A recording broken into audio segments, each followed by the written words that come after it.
어떻게 보면 오늘 이 100편이 그동안 했던 설교의 결론과 같은 그러한 시가 될 수도 있다고 생각합니다. 그래서 오늘 말씀의 제목은 누가 성전에 들어가는가, 이러한 제목입니다. 여러분, 오늘 읽은 이 시편 100편은 시작이 뭐냐면 온 땅을 예배에 초대하는 시입니다.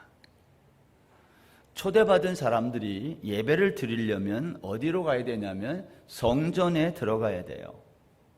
문제는 누가 성전에 들어갈 수 있느냐는 겁니다. 왜냐하면 성전은 아무나 들어갈 수 있는 데가 아니기 때문에 그래요. 오늘날은 예배당에 아무나 올 수 있죠. 막는 사람 없지. 그러나 구약의 성전은 아무나 못 들어가요. 들어갈 수 있는 사람만 들어갑니다. 누가복음 17장에 가면 예수님이 사마리아와 갈릴리 사이로 지나가시다가 한 마을에 들어갔을 때 거기 나병 환자 10명을 만났어요. 그들이 멀리 서서 소리를 칩니다. 우리를 불쌍히 여기소서. 예수께서 이르시기를 가서 제사장들에게 너희 몸을 보이라. 이 말의 의미는 너희들의 나병이, 몸의 그 병이 낫는지 아닌지를 율법에 기록된 대로 제사장에 가서 확인을 받으라는 거예요. 10명의 나병 환자들이 이 말을 듣고 순종하여 가는데 놀랍게도 이 나병이 낫고 깨끗함을 받았어요. 그런데 문제는 그 다음부터입니다. 나병이 고침받았다는 것을 안 사람 중에 한 사람이 큰 소리로 하나님께 영광을 돌리면서 예수님께로 돌아가 예수님의 발 아래 엎드려 감사의 인사를 한 거예요. 그때 예수님이 이렇게 말씀했어요. 여러분이 많이 듣던 설교 제목일 수도 있는데 나머지 9은 어디에 있느냐? 나머지 9은 어디에 있느냐? 누가복음 17장 15절 보세요.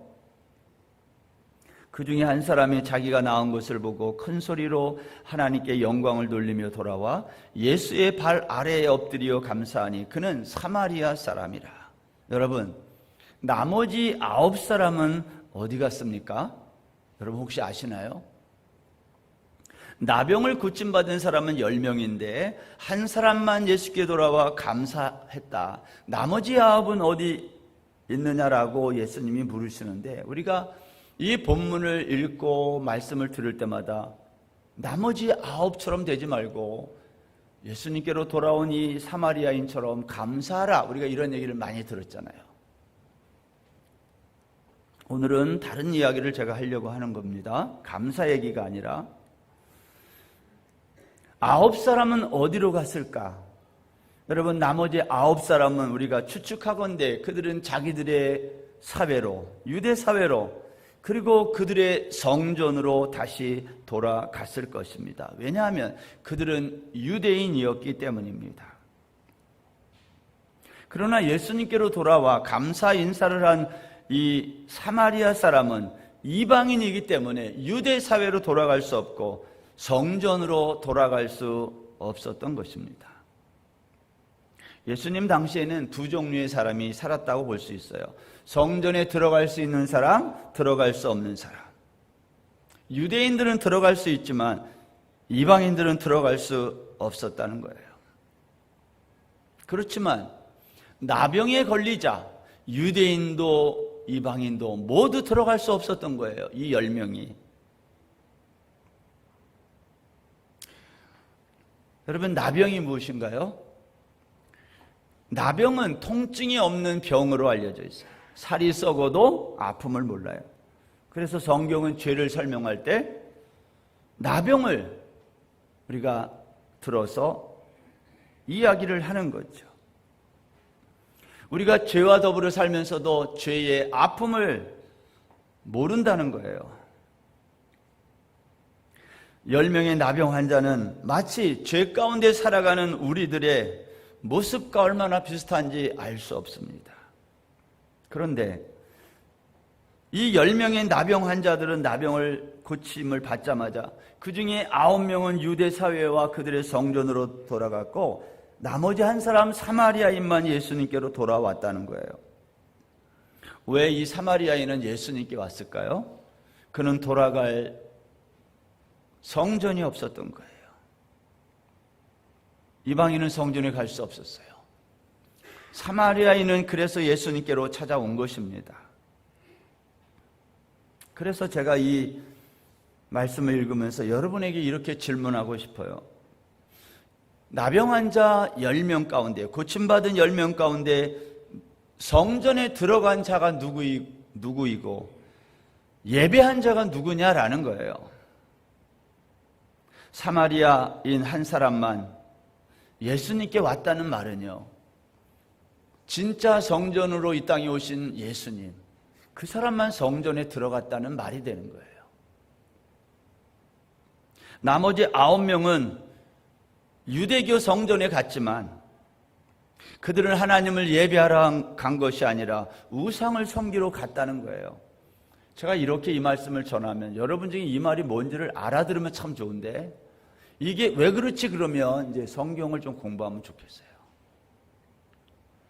예수님 당시의 예루살렘 성전은 우상의 중심지였어요.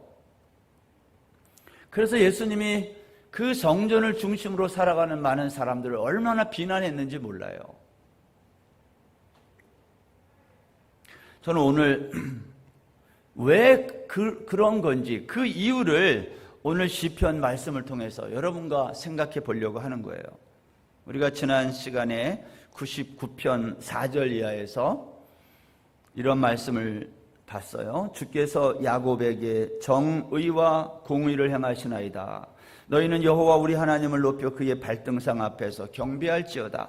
그는 거룩하시도다. 여기 보면 발등상 앞에서 경배할지어다, 그런 말이 있어요. 지난 주일날은 이것을 설명하지 않았는데 제가 오늘 이걸 설명합니다. 왜 시인은 하나님의 발등상 앞에서 경배하라고 했을까요? 마태복음 5장에 보면 예수님은 너희는 도무지 맹세하지 말라 하시면서 하늘로도 말라 이는 하나님의 보좌이며 땅으로도 말라 이는 하나님의 발등상이며 그랬어요. 하나님은 하늘 보좌에 앉으셔서 발을 땅에다가 내려놓으셨는데 땅이 뭐가 된 거예요? 하나님의 발등상, 발판이 된 거예요. 이 말은 이런 뜻입니다. 하나님은 천지에 가득 찬 이 하늘과 땅 전체를 통치하는 분이다라는 뜻이에요.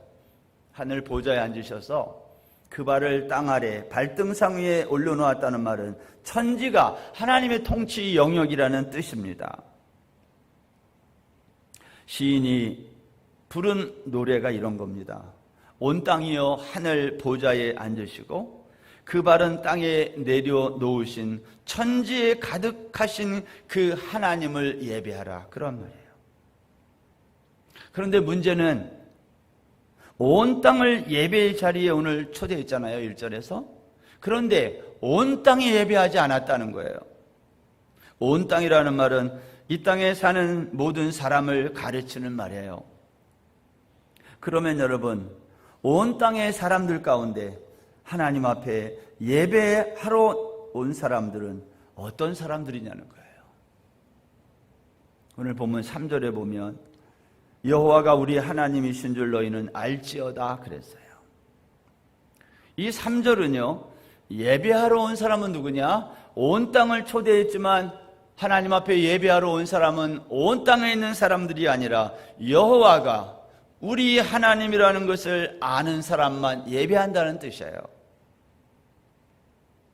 여호와가 우리 하나님이라는 것을 모르는 사람은 여기 나와 앉아도 그것은 예배하는 게 아니다, 그런 말이죠. 여러분, 예배가 무엇입니까? 예배란 여호와가 하나님이라는 것을 아는 사람들이 드리는 것, 그걸 예배라 그래요. 여러분, 왜 시인은 3절에서 여호와와 하나님 이 단어를 구분해서 말하고 있을까요? 우리가 이것을 창세기 1장과 2장에서 한번 말씀을 드린 적이 있는데, 창세기 1장에는 하나님, 엘로힘이라는 단어로 사용됐어요. 하나님을 호칭할 때. 창조를 설명할 때 사용한 호칭이 엘로힘, 하나님이에요.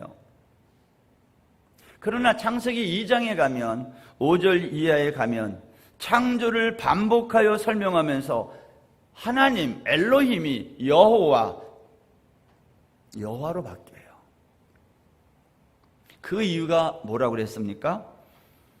여호와라는 말은 우리를 구원하시려는 하나님의 언약의 뜻이 내포되어 있는 단어라고 말씀을 드렸어요. 그러니까 여호와라는 말은 구원, 언약, 이것을 내포하고 있는 단어예요. 성경에서 하나님도 나오고 여호와도 나오는데 이것은 다른 의미로 사용됐다는 뜻이죠. 따라서 오늘 시편 100편을 여기에 보면 우리를 구원하시고 그 구원을 약속하신 그 하나님을 찬송하자, 그러한 시예요 이게. 그러니까 시편 100편은 어떤 시라고요? 우리를 구원하시고 그 구원을 언약하신, 약속하신 그 하나님 여호와를 찬송하라 라는 시라는 겁니다. 3절에 보세요. 그는 우리를 지으시니요 우리는 그의 것이니 그의 백성이요 그의 기르시는 양이로다. 1절부터 3절까지가 한 연인데요, 이 3절 끝에 보면 그는 우리를 지으신 하나님이다, 우리는 그의 것이고 그의 백성이고 그의 기르시는 양이다라는 이 표현들은 전부 구원을 설명하는 단어들이에요. 구원이 뭐냐? 우리는 그의 백성, 그의 기르시는 양, 이러한 용어들은요 전부 우리의 구원을 설명하는 단어들입니다. 그런데 여기 우리를 지으신 이요라는 말이 있어요. 여기 우리를 지으셨다, 벌써 하나님 우리를 창조했는데 여기 또 나와요. 여기에 말하는 지었다는 말은 하나님이 우리를 지었는데 왜 지었느냐는 거예요. 이것은 창조가 아니라 더 정확하게 말하면 재창조했다, 그런 말이에요. 왜냐? 우리는 에덴 동산에서 죄짓고 타락하여 추방당한 자들이기 때문에 그래요. 바울 사도는 이것을 에베소서 2장 10절에서 이렇게 다시 설명했어요. 우리는 그가 만드신 바라 그리스도 예수 안에서 선한 일을 위하여 지으심을 받은 자니 이 일은 하나님이 전에 예비하사 우리로 그 가운데서 행하게 하려 하심이니라. 여기도 보면 지으심을 받은 자니라는 말이 나오잖아요. 이거 전부 재창조를 설명하는 단어들이에요. 하나님은 죄로 인해 타락한 우리를 그리스도 예수 안에서 선한 일, 이 선한 일이 구원인데 구원을 위해서 다시 창조했다는 거예요. 여러분, 성경에는 창세기 1장에서 하나님이 우리를 창조한 이야기가 나오고 그 다음에 또 우리를 창조했다, 지었다, 만들었다, 이런 말들이 계속 나오는 이유는 우리가 죄로 말미암아 다 타락하여 죽었는데 하나님이 우리를 다시 살려내시고 지으셨다, 재창조했다는 의미로 사용됐다는 거예요. 이 하나님의 재창조가요, 요한복음 3장에도 나오는데 예수님을 밤중에 찾아 나온 바리새인 니고데모에게 예수님이 이렇게 말씀했어요. 사람이 물과 성령으로 나지 아니하면 하나님의 나라에 들어갈 수 없느니라.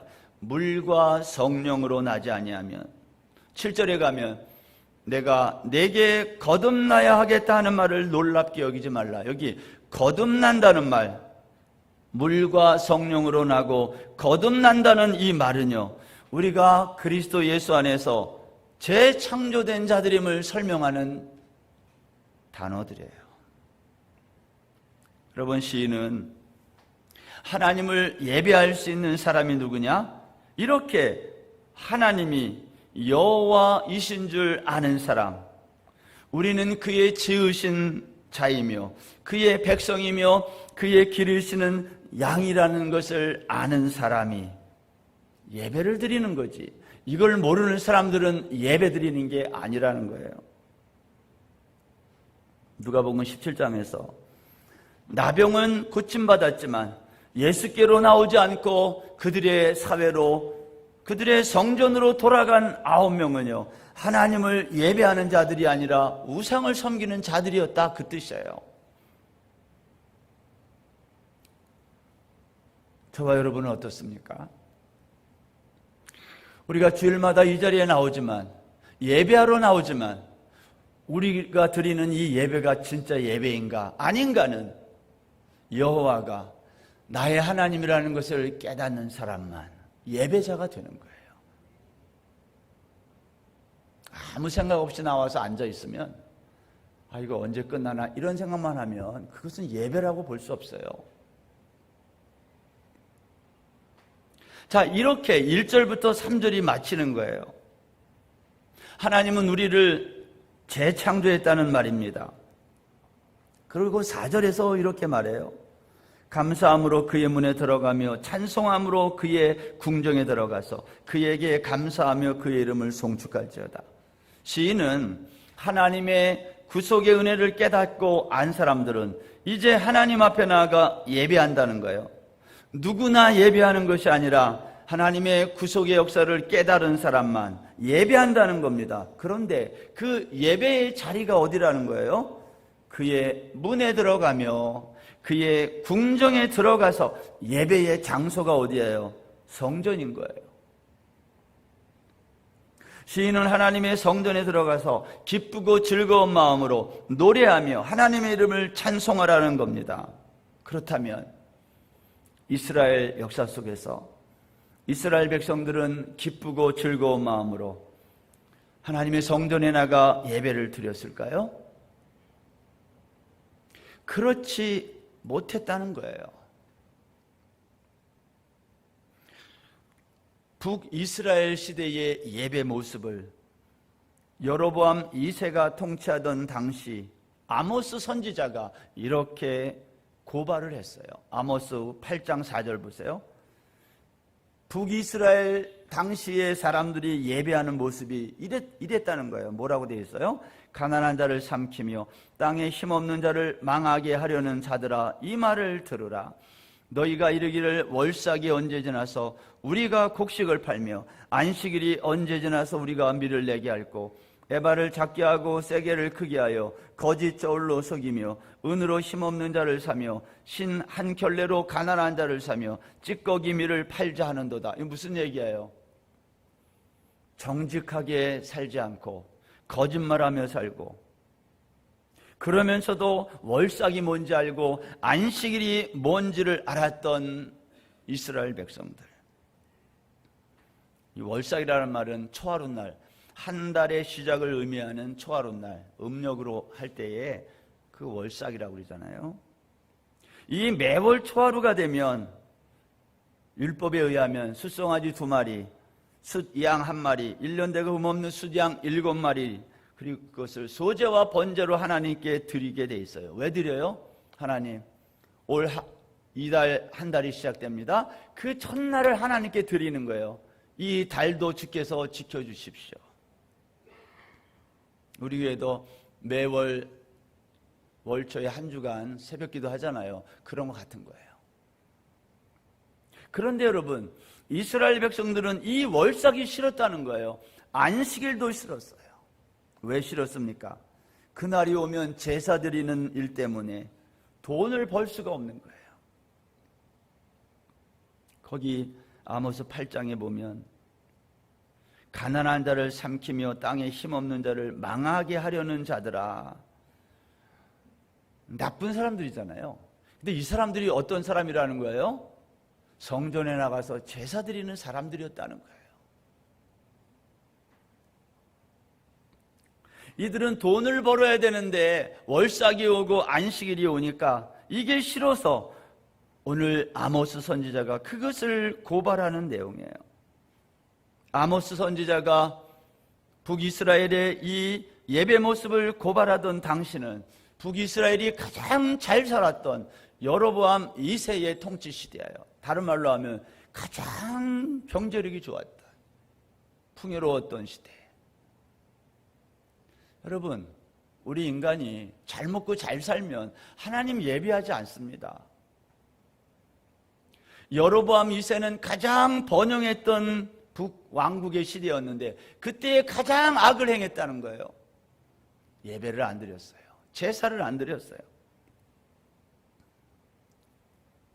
오늘날도 다를 바가 없어요. 남유다의 예배는 어땠을까요? 남유다의 예배는 예레미야 선지자가 고발을 했는데 예레미야 7장 8절 이하에 보면 보라 너희가 무익한 거짓말을 의존하는도다. 너희가 도둑질하며 살인하며 간음하며 거짓 맹세하며 바알에게 분향하며 너희가 알지 못하는 다른 신들을 따르면서 무슨 말이에요? 십계명을 다 어기는 거예요. 10절 내 이름으로 일컬음을 받는 이 집에 들어와서 내 앞에 서서 말하기를 우리가 구원을 얻었나이다 하느냐. 이 말은 제사를 드리고 절기를 지켰다는 거예요. 그러면서 하는 말이 우리는 괜찮아, 우리는 구원받았어, 이렇게 말했다는 거예요. 이는 이 모든 가증한 일을 행하려 함이라. 너희들이 내 앞에 나와 제사를 드리는 이유는 이 가증한 일을 행하기 위함이라는 거예요. 이 가증한 일이 뭐예요? 하나님의 말씀을 어기는 거. 예레미야는 남유다의 예배를 이렇게 고발했어요. 너희가 십계명을 어기면서도 내 집에 와서 성전에 와서 말하기를 우리가 구원을 얻었다고 말했다는 거예요. 너희가 말로는 이것이 성전이라고 하면서 제사를 드리면서도 그러나 실제로 너희들의 삶 속에 제사는 안 드렸다는 말이에요. 하나님의 말씀을 지키지 않았어요. 너희의 이 모든 제사 행위는 거짓말이라는 거예요. 여러분, 우리가 주일날 나와서 이렇게 예배는 드리는데 일주일 동안 하나님과 전혀 관계없이 살면 이 예배가 거짓 예배라는 뜻이에요. 우리는 일주일 내내 하나님과 상관없이 살다가 주일날만 와서 예배 드리는 것은 거짓말이라는 뜻이에요.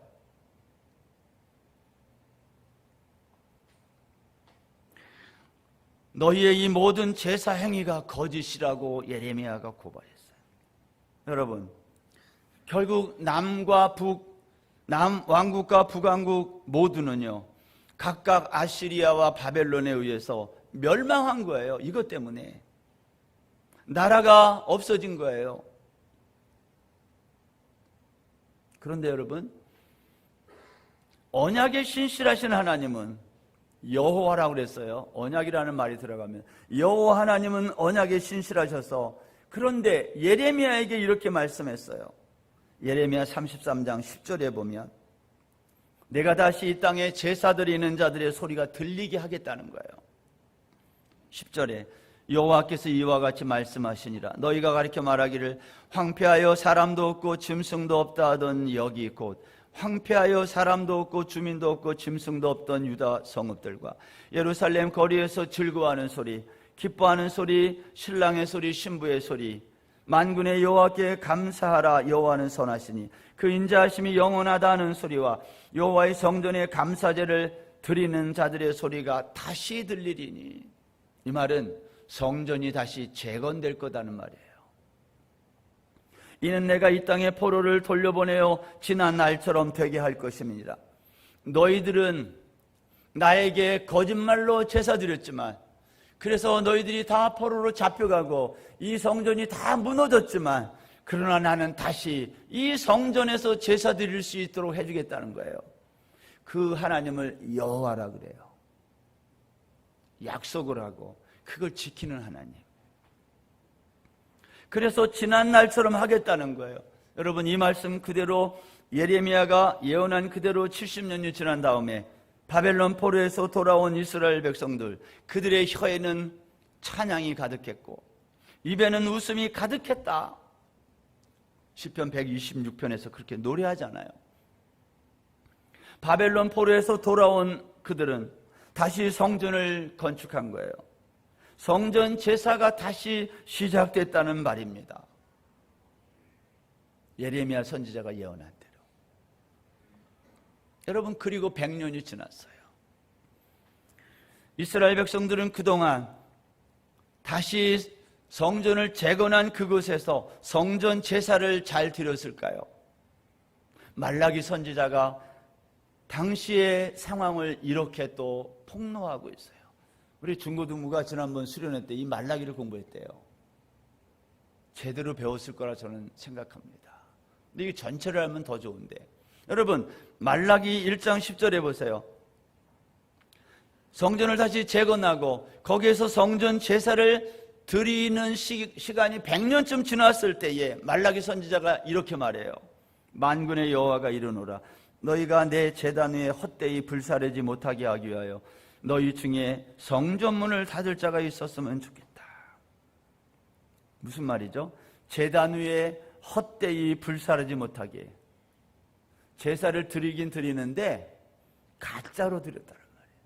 헛되이 드리지 못하게.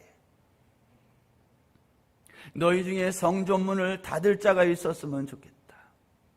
내가 너희를 기뻐하지 아니하며 너희가 손으로 드리는 것을 받지도 아니하리라. 성전문을 닫을 자가 있었으면 좋겠다는 이 말은 오늘날로 말하면 너희들이 그만 예배하러 나왔으면 좋겠다 그 말이에요. 일주일 내내 예배드리지 않다가 주일날만 나와서 예배드리는 것은 거짓 예배라는 거예요.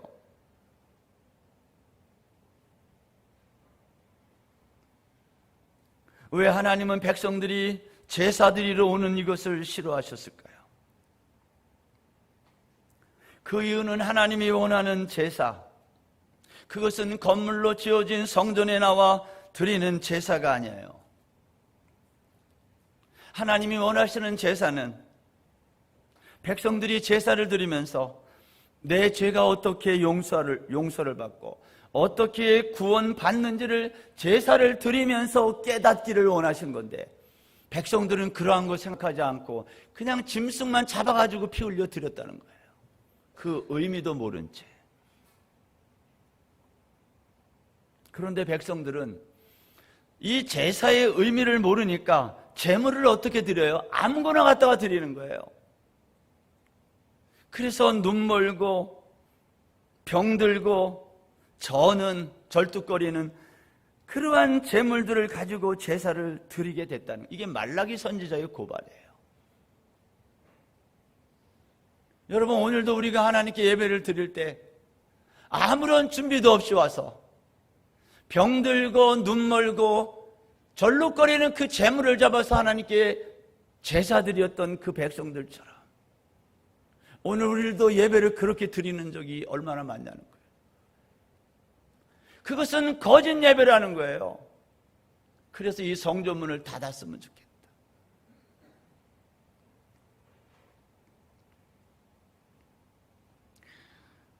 왜 짐승을 잡아 죽여서 피를 흘리고 이렇게 제사를 드려야 되는지 그 의미를 깨닫고 드려야 되는데 그렇지 못하고 드린 것에 대한 하나님의 단식이에요. 여러분, 오늘날 우리의 예배도 예배 드리는 것 그 자체가 목적이 되면 큰일 나요. 그러면 예배가 다 형식적으로 가요. 왜 내가 이런 예배를 드려야 되는지, 왜 오늘은 이 찬송을 부르는지 그런 의미들을 생각하며 예배를 드려야지. 왜 오늘은 장로님이 기도할 때 그러한 기도의 내용을 하나님께 드렸는지, 이런 게 다 마음속에 들어와야 그게 예배예요.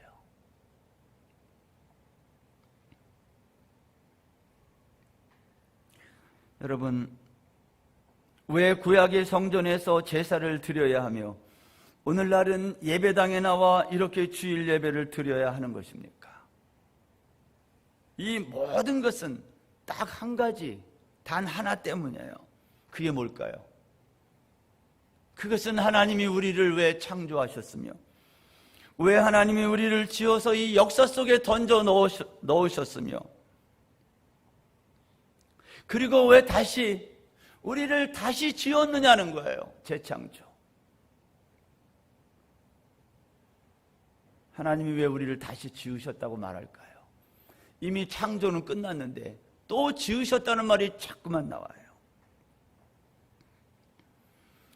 이것은 창조와 재창조가 뭔지를 알아야 된다는 거예요. 여러분, 창조와 재창조의 의미를 알려면 이 두 가지를 설명하는 가운데 뭐가 있어야 되는 거예요. 그게 뭐죠? 창조와 재창조를 설명하는 그 중간에 있는 거, 그게 십자가예요. 예수님. 예수님의 십자가는 창조를 설명하고 재창조를 설명하는 거예요. 그래서 이 십자가를 모르면 인생의 의미를 모르는 거예요. 왜 여기 와 예배드리는지를 몰라 우리가.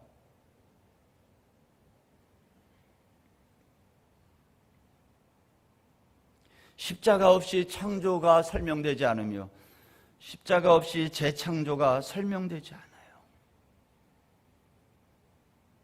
말라기 선지자 이후에 400년이 시간이 흐른 다음에 신약 성경이 시작될 때 사도 요한은 요한복음 2장 19절에서 이러한 말씀을, 예수님의 말씀을 이렇게 기록했어요. 예수께서 대답하여 이르시되 너희가 이 성전을 헐라 내가 사흘 동안에 일으키리라. 말라기 선지자가 했던 말, 이 성전문을 닫았으면 좋겠다는 그 말과 예수님이 하신 이 성전을 헐라라는 이 말이 같은 맥락에 있다는 걸 아시겠습니까? 말라기 선지자는 이 성전문을 닫았으면 좋겠다 그랬는데 예수님은 더 과격한 말을 했어요. 문을 닫는 정도가 아니라 이 성전을 헐어버렸으면 좋겠다. 그래서 예수님은 첫 번째 유월절에 예루살렘 성전에 올라가셔서 성전에서 매매하는 장사꾼들을 내쫓으시면서 성전이 무엇인지를 설명한 거예요. 지난 화요일날 신약방 오신 분들 잘 이해가 될 줄로 생각합니다. 여러분, 말라기는 문을 닫았으면 좋겠다 그랬는데 예수님은 이 성전을 아예 헐어버렸으면 좋겠다라고 말했다는 것은 누구의 말이 더 센 말이에요? 예수님의 말이 더 센 말이에요. 건물로서의 성전은 성전이 아니라는 거예요. 그러면 진짜 성전은 뭐예요? 이 성전을 헐면 내가 3일 만에 다시 세우겠다. 예수님은 당신의 몸을 가르쳐 내 몸이 성전이라고 말씀한 거예요. 그리고 당신의 몸이 진짜 성전인지 아닌지를 어떻게 보여주셨어요? 십자가에서 자기의 몸을 헐어버리셨어요. 그게 십자가에서 죽으심이에요. 이 성전을 헐라라고 말씀하시고 진짜 십자가에 가서 3년 뒤에 자기의 몸을 찢으시고 깨뜨리시고 헐어버리신 거예요. 그게 십자가 사건.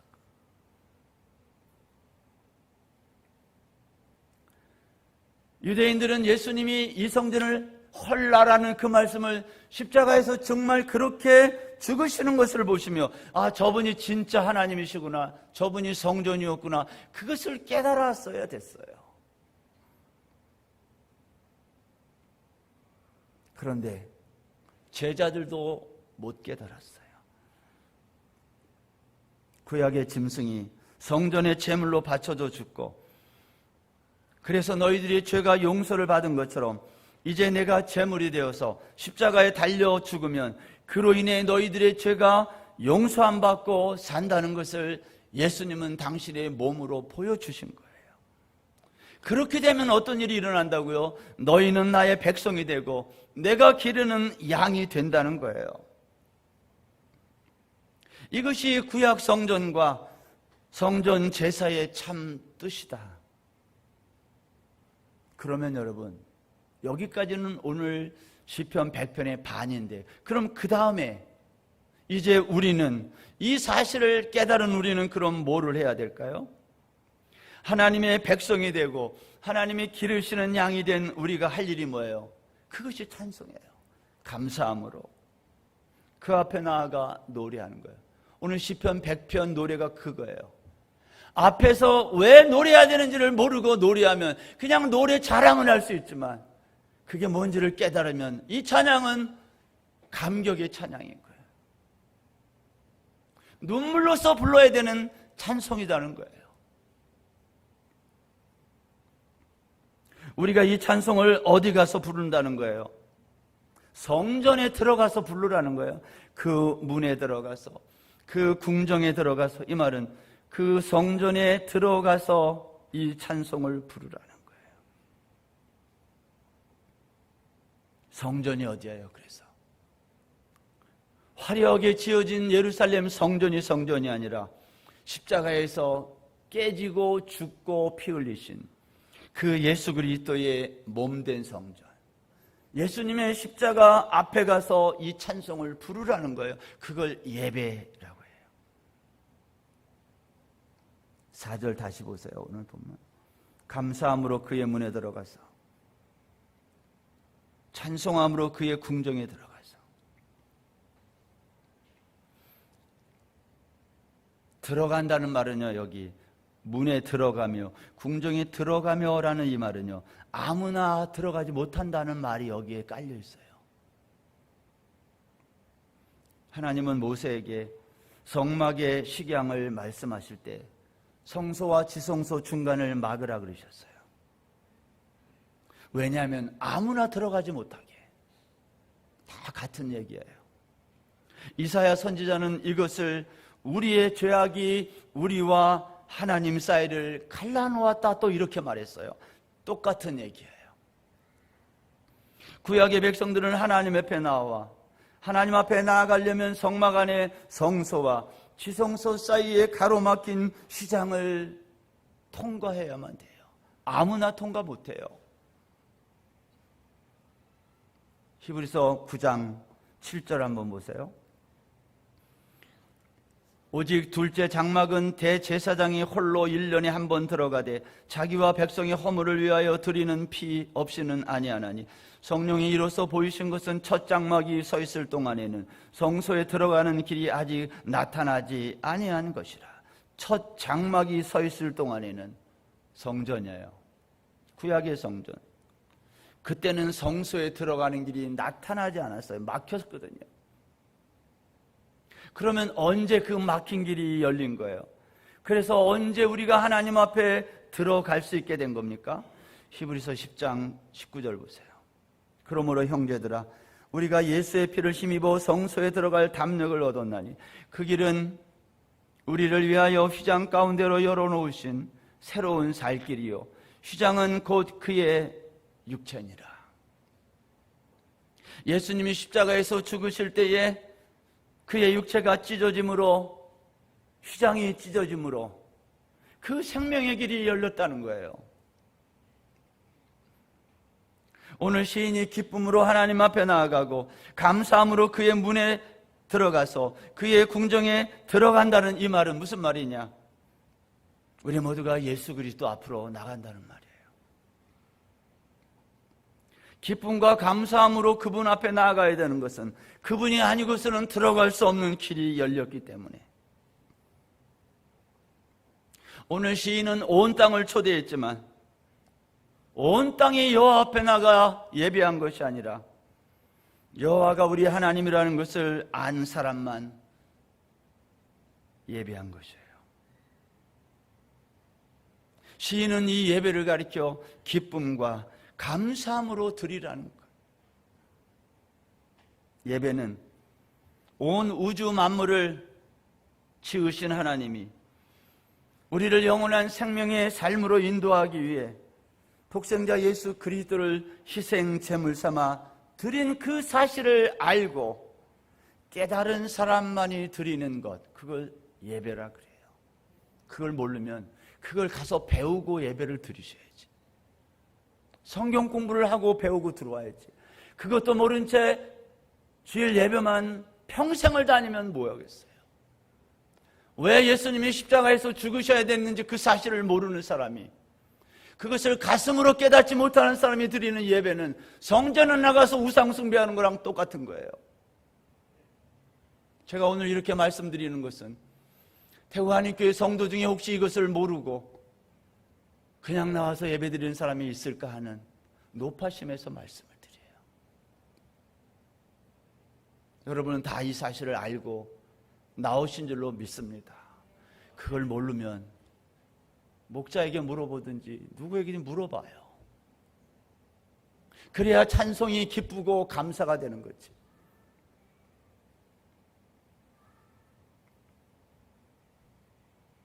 오늘 설교의 제목이 누가 성전에 들어가는가입니다. 여러분, 누가 성전에 들어가면 누가 예배하는 자입니까?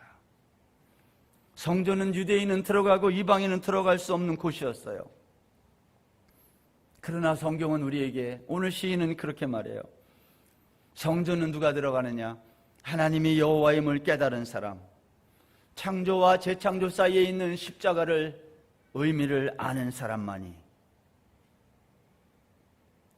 문둥병을 고침을 받았지만 9명은 깨닫지 못했고, 그것을 깨달은 한 사람, 사마리아 사람만이 성전에 들어간 사람이며 그 사람이 예배 드린 사람이에요. 문둥병에서, 나병에서 고침을 받은 게 뭐가 그렇게 중요해요? 어차피 죽는 인생인데. 그거보다 중요한 것은 영원한 생명을 어떻게 얻는지를 깨닫는, 그래서 그것 때문에 기쁘고 감사가 넘치는, 그게 훨씬 중요한 거 아니겠어요? 사랑하는 여러분, 우리 가운데 아직도 휘장이 닫힌 구약의 성전에 나아가서 예배하는 분은 안 계신 줄로 믿습니다. 이 한 주간도 참 성전으로 이 땅에 오신 예수님 앞에 나아가 나를 구원해 주신, 그 구원을 또 약속해 주신 여호와 하나님, 그 하나님 앞에 기쁨과 감사함으로 찬송하며 나아가는 저와 여러분 다 되시기를 주의 이름으로 축원합니다.